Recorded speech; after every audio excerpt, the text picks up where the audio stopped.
बातमी पश्चिम महाराष्ट्रातून येते। युवा प्रशिक्षणार्थींना हक्काची भाकरी द्या, अन्यथा 1 ऑगस्टला कृष्णामाईच्या घाटावर आमरण उपोषण।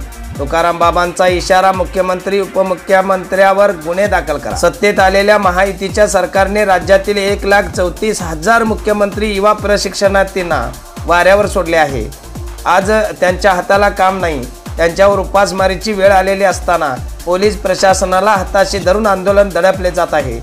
घोषणा केलेले राज्यातील मुख्यमंत्री उपमुख्यमंत्री व त्या खात्याचे मंत्री युवा प्रशिक्षणार्थींच्या भावनेशी खेळत आहेत। निवडणुकीपूर्वी रोजगार दिला व आता त्यावर बोलायला तयार नाही। युवा प्रशिक्षणार्थींना या मंडळींनी फसवले आहे।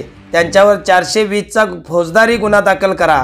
युवा प्रशिक्षणार्थींना हक्काची भाकरी द्या, अन्यथा येत्या 1 ऑगस्टला कृष्णामाईच्या घाटावर आमरण उपोषण करण्याचा इशारा महाराष्ट्र राज्य युवा प्रशिक्षणार्थी कृती समितीचे पश्चिम महाराष्ट्राचे प्रमुख तथा श्री संत बागडेबाबा मानव मित्र संघटनेचे सर्वेसर्वा चिखलगी भुयार मठाचे मठाधिपती हबाप तुकाराम बाबा महाराजांनी आयोजित पत्रकार परिषदेत दिलेला आहे।